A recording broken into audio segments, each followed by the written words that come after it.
السلام عليكم، مرحبا بكم معايا في قناه لاتي فلوغ. اليوم غادي نشارك معكم اون غوسيت تري سامبل، اون غوسيت بالمكونات جد اقتصاديه كاينين عندنا في الدار.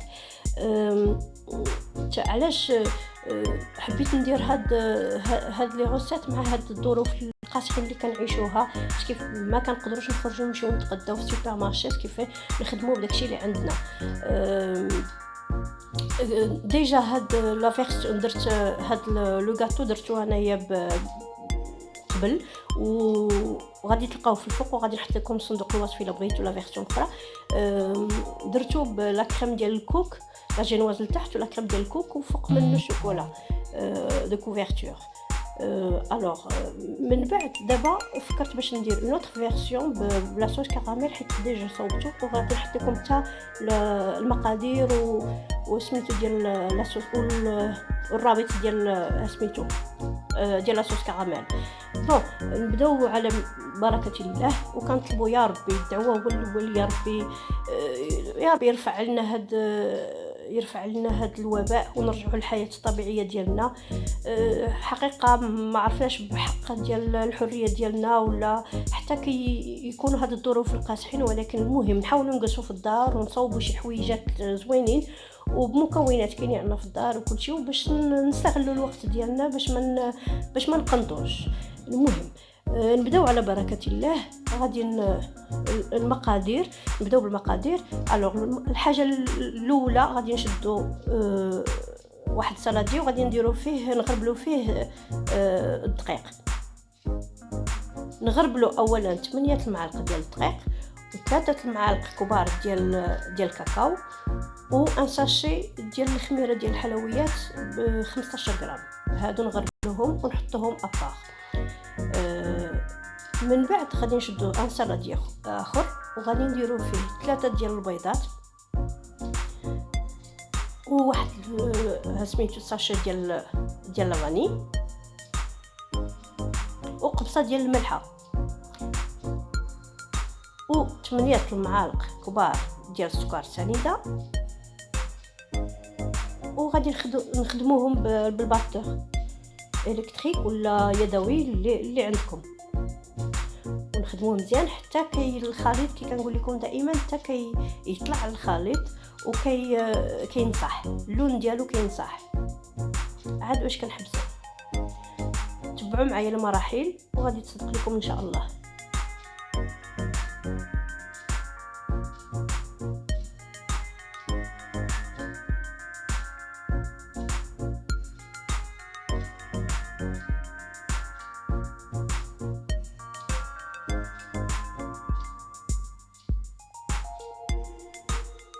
من بعد غادي نزيدو 8 المعالق ديال كبار ديال زيت المائده، و8 ديال المعالق كبار عامرين ديال الحليب،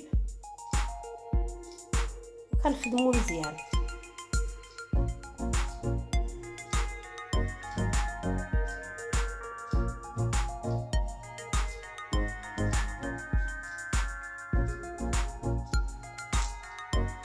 كنخدموهم حتى كيتجانس معنا الخليط.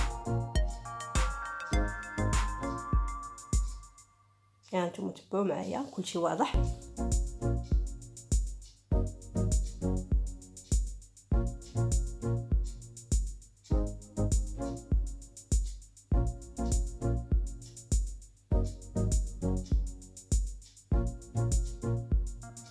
عاد باش كنبداو نزيدو بشويه بشويه الخليط اللي ديجا غربلنا، اللي هو 8 المعالق كبار ديال الدقيق، 3 المعالق كبار ديال الكاكاو بودره،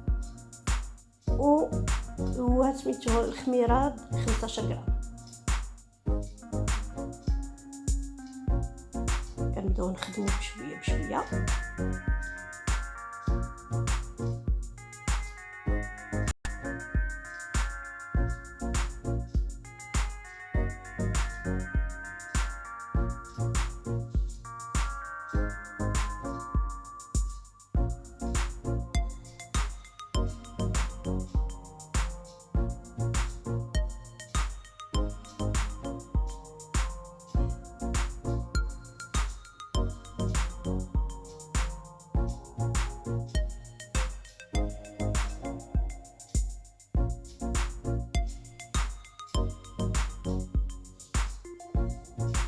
لا بريباراسيون ديالنا ديجا ديال لا جينواز هي كملات، ما كتاخذش معنا وقت كاع نهائيا كتير.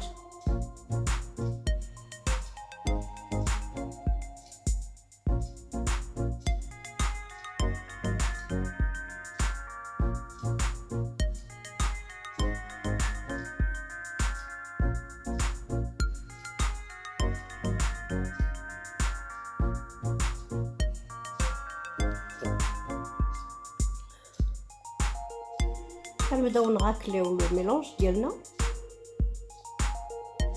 باش كنجمعوه مزيان.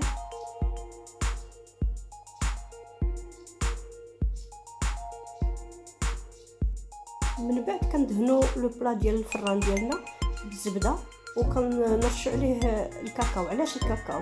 ما كنبغيش ندير الدقيق لان الدقيق مع الكاطو ديال الكاكاو غادي يشهب ويبان الدقيق، اما احسن الكاكاو. الوغ ديجا في هذا الوقت فاش كنصاوبوا البريباراسيون ديالنا غادي نكونوا ديجا غادي نشعلوا الفران حتى كيسخن مزيان. من بعد لو ميلونج ديالنا كنخويوه في لو بلا في لو مول ديالنا وكندخلوه للفران كنطيبوه على 180 درجه. باش كنعرفوا باش لو غاتو ديالنا طاب كنديروا كنونفونسيو الموس الا خرج لينا ناشف كندخلوا الموس في وسط لا جينواز، الا خرج ناشف صافي دير بيرا الغاتو ديالنا طيب وكنخرجوه من الفران. من بعد كنهزوا لا كريم فريش 300 مليلتر ديال لا كريم فريش كنخويوها في السالاديي. حاجه وحده اللي بغيت نقول لكم، الماس ولا كريم فريش يكونوا في الثلاجه قبل تقريبا واحد نص ساعه هكاك باش كيبردوا مزيان باش كطلع لينا لا كريم فريش مزيان. الوغ من بعد كي قلت لكم كنخويوها في سميتو في السالاديي وكنخدموها مزيان حتى كتطلع. ملي كتبدا كتطلع شي شويه كنزيدوا عليها تقريبا 3 معالق كبار ديال لاصوص كراميل. راه غادي نحط لكم في صندوق الوصف لا روسيت ديالها كتجي رائعه. ديجا هاد لاصوص كراميل كانت دايره ضجه هنايا في الفيسبوك الايطالي ولكن كتطلع شي حاجه غزاله كتجي روعه الصراحه. زعما الواحد يحطها في الثلاجه، انا كنحطها في الثلاجه كتبقى الواحد يستعملها لي كلاص، يستعملها الحلويات، لا ديكوراسيون ديال لي صابلي باش تلصقوا لي صابلي كتجي شي حاجه رائعه. جربوها زعما غزاله. انتم كي كتشوفوا راه ديجا تقريبا البارح صوبتها كيف خرجت من الثلاجه ما درتها لا في ميكرووند ولا شي حاجه كتبقى هكا زعما مطلقه فوالا. ولكن الروعه كنصحكم ديروها زعما ما غاديش نشكرها لكم بزاف، جربوها وانتم غادي تشوفوا. تقريبا 3 معالق درت 3 معالق ونص هكاك كتجي ديك لا كريم فريش من السما بالكراميل كتجي خوار. فوالا كنخدمها مزيان.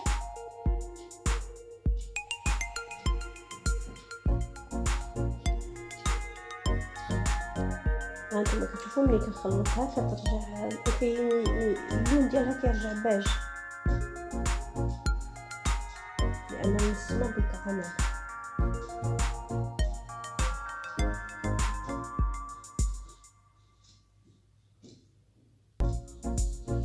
من بعد فاش كيطيب الكاطو كنخرجوه كنخليوه يبرد شي شويه. كنوجدوا ديك الساعات كنحطوا 8 ديال المعالق ديال الحليب كنوجدوهم.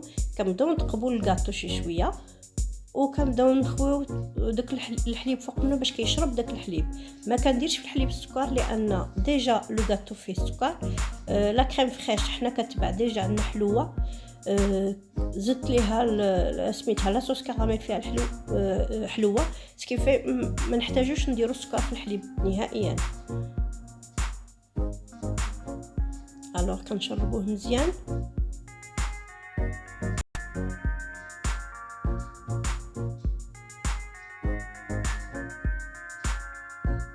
باش كيجي لذيذ منين كيبقى في الثلاجه كيجي لذيذ.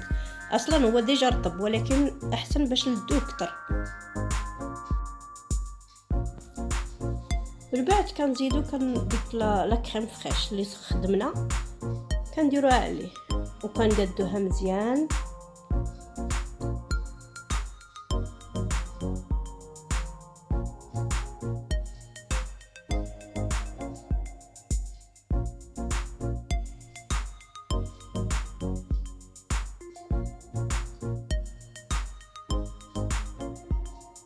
تبعوا معايا المراحل.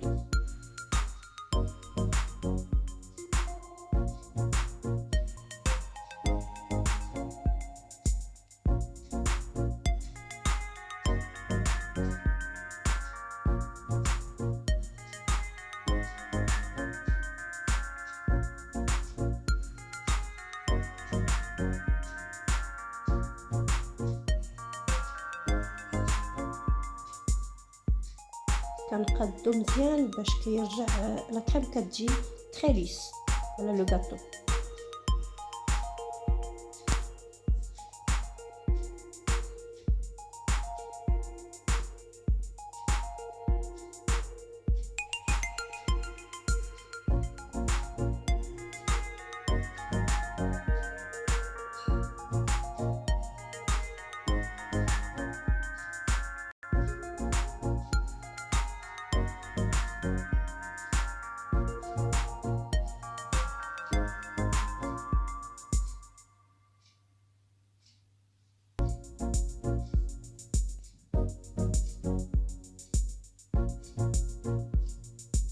من بعد كنهزو كنصاوبو ان كورني وكنديرو فيه ديك لاصوص كراميل، وكنبداو نديرو دي تري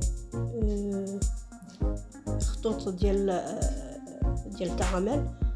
اللي ما كيعرفش يدير ان كورني كيهز بلاستيك وكيدير تقيبه صغيره فيه ولا لا بوشادوي اللي بغى، كل واحد اللي يتفنن كما بغى، اللي عنده في الدار يستعملو، لان تا بلاستيك ويدير فيه تقيبه وغادي يقدر يصاوب منه دي ليني.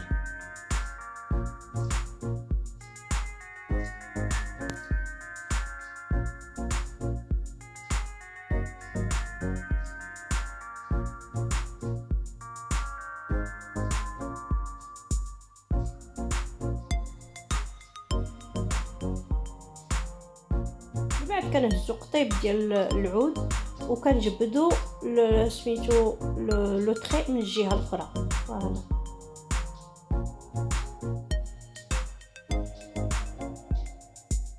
كنجرو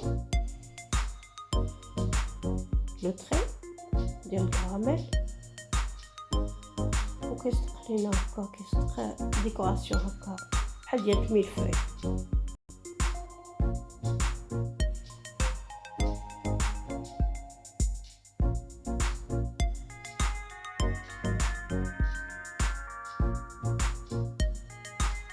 كيكون هذا هو الشكل النهائي ديال الحلوى اللي حضرت معكم اليوم. اهم حاجه كتجي لذيذه سهله وسريعه التحضير. كنتمنى فعلا ان هذه الوصفه ديال اليوم تنال الاعجاب ديالكم، انكم تجربوها. من طبيعه الحال الا ما كنتوش مشاركين اشتركوا بالضغط على الزر باش توصلوا بكل جديد. وشكرا والسلام عليكم.